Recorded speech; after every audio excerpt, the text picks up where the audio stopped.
Thanks for joining us. It opened its doors for service 150 years ago, and it's nearly just as old as Hong Kong itself. Today, it's a place of sanctuary, remembering the dead and celebrating the living. St. John's Cathedral has become more than just an Anglican church. It's also become a symbol of Hong Kong's history and tradition, seeing it through World Wars, 1997, and now Hong Kong's economic problems. We report why this cathedral has a special place in people's hearts and history books.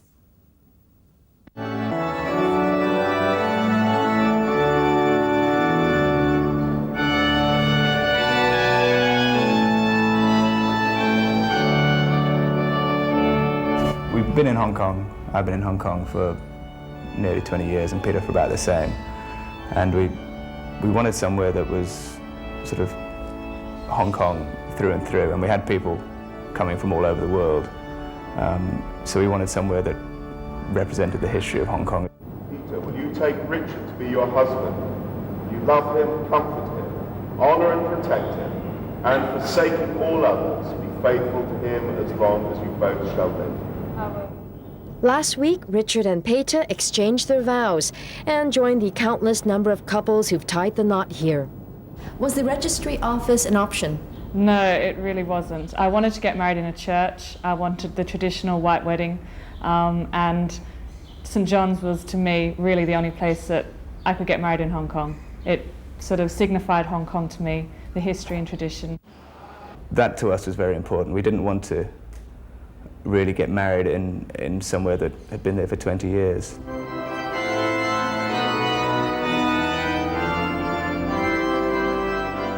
I think a lot of people come to get married here because it's an extremely beautiful building. When it comes to the photographs afterwards, this is the kind of place they want as the backdrop. We'll often get couples actually coming from Cotton Tree Drive who get married there, and they'll just stand outside and have their photographs taken here, which I think is quite nice in a way.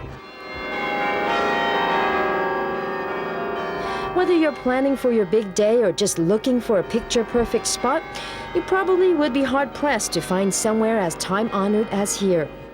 It's also the second oldest surviving colonial building in Hong Kong after the Flagstaff House, which was built a few years earlier. David Leung is a professor of architecture at Hong Kong University. He's also the chairman of the Antiquities Advisory Board. He explains why St. John's Cathedral was officially classified as an historical landmark prior to the handover. Well, it's obviously ranked number one, ranked very top. This is not just simply a church building that is surviving from the last century. It is also has a thick history of the place. And of course, I mean, from the last century, there were several church buildings, like the Baptist Church, like the Roman Catholic Church. They're all on Wellington Street. Also the China Congregational Church where Dr. Sun Yat-sen baptized, but they're all gone. We have to do something about protecting the building and also, of course, protecting not only the building alone, but the history.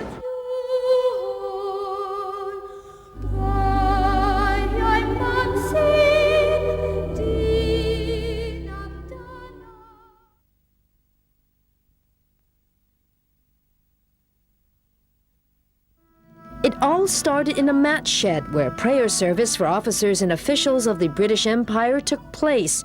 But on Sunday, March 11, 1849, exactly 2 years after its foundation stones were laid by Hong Kong's first governor, Sir John Davis, St. John's Cathedral opened its doors for service. It cost something like around £8,700 in 1843-46. And it was considered very expensive in those days because a church of this style in other British colonies would cost about £3,000. And had it been built again today, can you imagine what £9,000 a cost 150 years ago would have cost today? I would imagine in the area of over 100 millions. I mean, because of the detail of the workmanship, of the craftsmanship inside is beautiful. It's absolutely stunning. In fact, because of costs, the original design was modified. The intended Gothic Revival construction became the more plain Norman-style building that suited the local craftsmanship at the time. Cost became just one issue. This caused an immense row when the cathedral was opened, because you see the red hand on there? Yeah. That is a badge of a baronet. And Sir John Davis was a baronet, but it is also the badge of Ulster. It's a bloody hand of Ulster. And people didn't want a red hand, a bloody hand on the church. Seating also sparked controversy. With room for 640 persons, an ordinance in 1847 stated that 1/3 of the seats was to be reserved for the poor. Meanwhile, another third was reserved for Navy and military personnel. They had a tremendous seating problem. Yeah, because everybody wanted to sit in the front. People liked to pray by seniority. Well, the governor was in the front row, and his family, and the general, and so on. But there became a battle of the pews.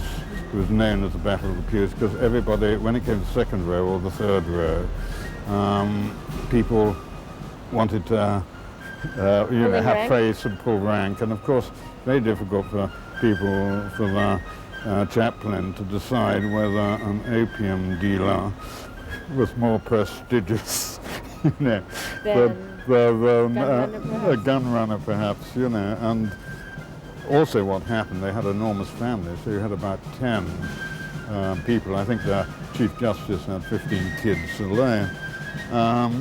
And when the Navy came into town, when the fleet was in, of course the Admiral had to sit in the front, and everybody had to move back, and the row went on for years.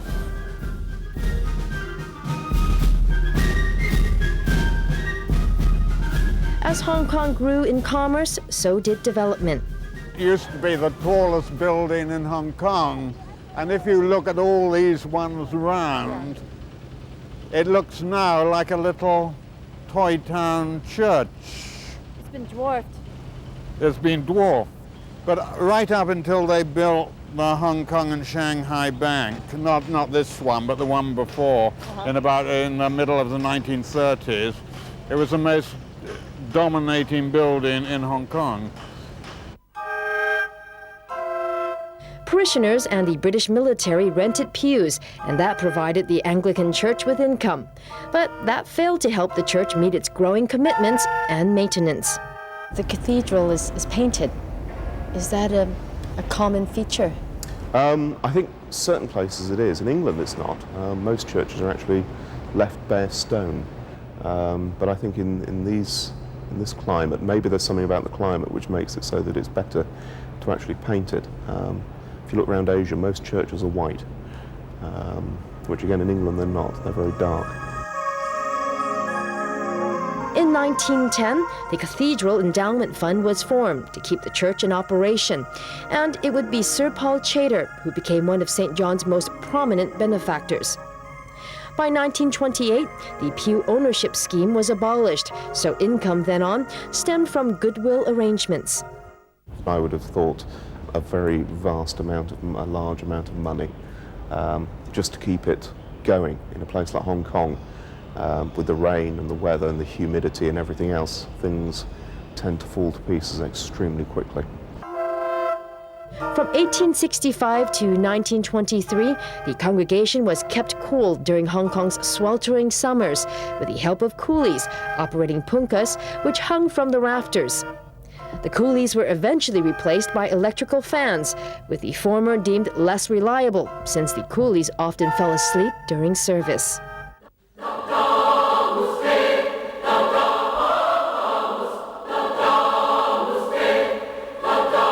It's clear the cathedral has changed with the times, and its mere ability to survive as long as it has is testimony of its resilience.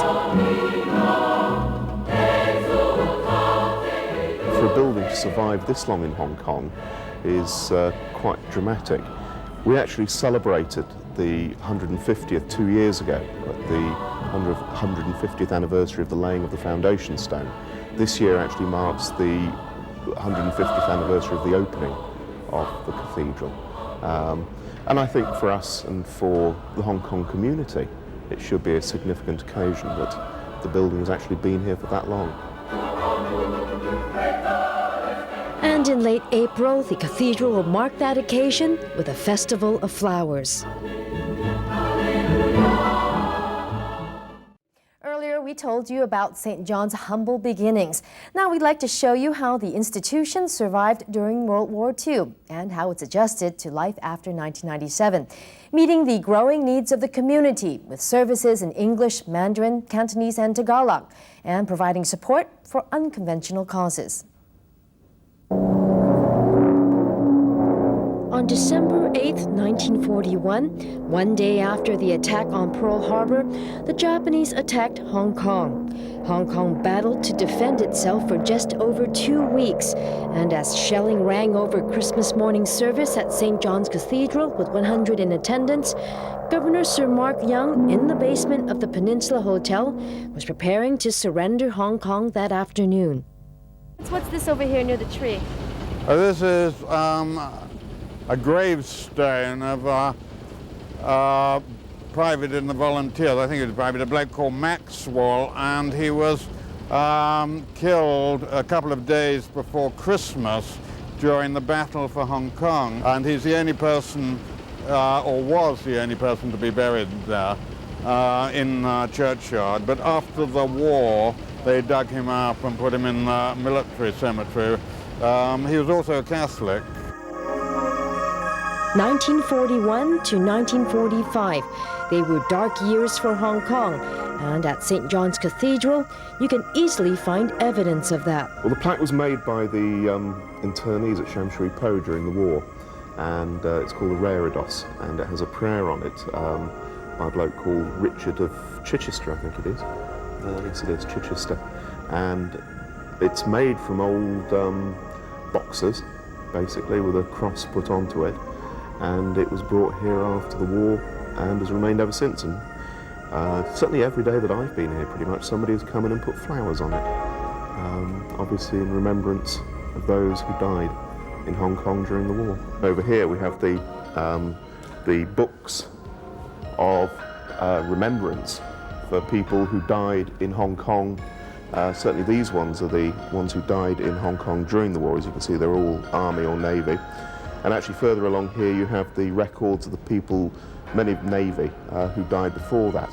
A lot of the graves got lost and the gravestones got lost, and so all that remains now are the actual books and the memories of it.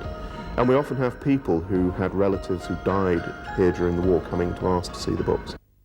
During the 4-year occupation, St. John's managed to keep the church alive, with services carried out at ad hoc chapels in Sham Shui Po and Stanley internment camps. But in July 1944, the Japanese forces took over St. John's and turned it into a public hall and social club. I believe that it started as a stable. It was turned into a stable by the Japanese, and then an officers' club, or the other way around, I can't remember which. All the windows were destroyed during the war, and the originals, which were built by or designed by William Morris, no longer exist, although there is a rumour that in fact they were hidden. Nobody knows where, and there is, again, it's one of these strange little legends that grow up. There's some people who believe it's actually, they're hidden down beneath the steps in the choir. But nobody's ever dug up to see whether they're there. Whether that's true or not, I don't know. But what definitely isn't true is the belief the cathedral was part of the government's secret network of burrows. Well, here we have our rather famous tunnel, although people are normally surprised by it, especially children who seem to love dark secrets. It's not a very secret tunnel, really. All it is so we can walk from one side of the cathedral over to the other side without actually being seen by people within the church itself. It was part of the original building, built obviously in the last century. And one thing, children love it. When children come and look around the cathedral, they love this idea of a tunnel. And a lot of other people, when they hear there's this secret tunnel in the cathedral, think it's part of that legendary network of tunnels leading from the governor's old house to the bank, Hong Kong Bank. The post-war era meant plenty of work. While the church survived the war, most of its furnishings didn't. Restoration started in earnest in 1947, and it was in 1956 that the east window was installed, a gift from the late Noel Croucher. It was dedicated to those who suffered and died during the Japanese occupation. The south window was donated by Mrs. John Little 2 years later, and in 1959, the north window was installed and dedicated to those who lost their lives at sea during the 2 World Wars. A lot of things changed after the war. The altar, the main high altar, moved this way, and various other bits and pieces were done. But yes, it was an extremely expensive time. And as you step into the cathedral, it's hard to miss a mosaic, which was the handiwork of a local craftsman by the name of Luk Ayi. Right, it was made in 1968, and it contains quite a lot of symbolism for the church. First of all, at the entrance itself is the eagle, which is the symbol for St. John the Evangelist. And then round the sides you have 3 symbols for the Trinity, the Christian Trinity. And over there the symbolism of the dove and the fire, which is the Holy Spirit. And in the centre we have a Nestorian cross, and Nestorianism was an early form of Christianity. It's actually counted as a heresy, but it somehow travelled to China extremely early in Christian history. You have quite a few old flags here. We have old regimental flags. So it's an old English tradition that the flags of regiments, when for whatever reason they get new ones, or the regiment is disbanded or whatever, they're taken to either parish church, which is what this would be counted as, and they're hung, and basically they're left to rot.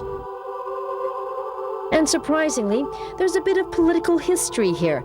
Just ask the Very Reverend Christopher Phillips, who presided over the funeral of one of Hong Kong's most popular governors. The funeral of Sir Edward Yu took place here, and some little time afterwards the civil service in Hong Kong decided that it wanted to commemorate Edward Yu's time in office, and so we agreed to have a plaque placed in the cathedral. And before the handover, the cathedral became a magnet for worshippers and visitors alike. We also found that during 1997 we'd become a major tourist attraction. Lots of people from all over the world came by. In fact, some days the numbers were in the hundreds of visitors. Were there worries prior to the handover about the future of the cathedral, the church? I think some people were worried, more people overseas than we were, who didn't really understand the situation. We had lots of messages of support from the US and the UK, as if some cataclysm was about to overtake us. Of course, we had no such fears ourselves. At the handover, of course, some people felt it was very strange to retain essentially imperial flags in what was about to become a part of China. The argument on the other side, which eventually won the day, was that these flags all represented a little bit of Hong Kong history, and in fact it would be wrong to take them down. And what has changed? It's Anglican tradition that you pray for the head of state, whoever it happens to be. And it just so happens that the prayer books that we use, because they cost too much to change, all have these little bits of prayers for the Queen and for the royal family. But of course the day after the handover, which I did the first service I think the day after, we actually had to change that. And we now pray for the President of China, and we pray for the Chief Executive as well. Do you find yourself or the cathedral in a curious position where you're praying for the head of state, and that's basically the President of China, but yet you know that in the mainland religious freedoms are a bit restricted? Is that hard to reconcile? Well, you might think that there's a tension there, but in fact what the prayer is asking is that those in authority, those in positions of authority, should be given wisdom so that they can carry out their tasks appropriately. It's not that we're praying in the way of saying we're supporting their policies or opposing their policies. We're asking that they be given wisdom. You don't want my pro-democracy statement? Or no, just a statement. Meanwhile, joking aside, the cathedral has become more than just a place for prayer. It was St. John's Cathedral who offered us a space. That was back in 1981. Since then, the Mission for Filipino Migrant Workers has been located here to provide support for domestic helpers. Every month we get between 100 and 200 new cases. And demand has also been growing for the HIV Information and Drop-In Center located at St. John's. Do you find that people are surprised that you're actually here? Some of the people, they do, because in a church, because AIDS is still a very typical controversial issue, among quite a lot of people. And for church to have such a kind of service established inside the church ground, it is quite controversial to some people. And St. John's has also been a source of a different kind of inspiration. The Hong Kong Welsh Male Voice Choir has been practicing here for about 15 years. It's got the special colonial feel to it. The lads enjoy coming here. I think it's just basically down to tradition. It's a lovely place to come to every Tuesday. And for choir member Bill Kong, it means much more than that. I'm rather slightly different because I actually grew up in the UK, and since I've been back in Hong Kong for nearly 12 years now, I still have that slight feeling of the East and the West, and it's closer to me. The history of it all, and actually singing with a tradition like the Welsh Male Voice Choir, it really is, sort of really hits me in my heart, really very special.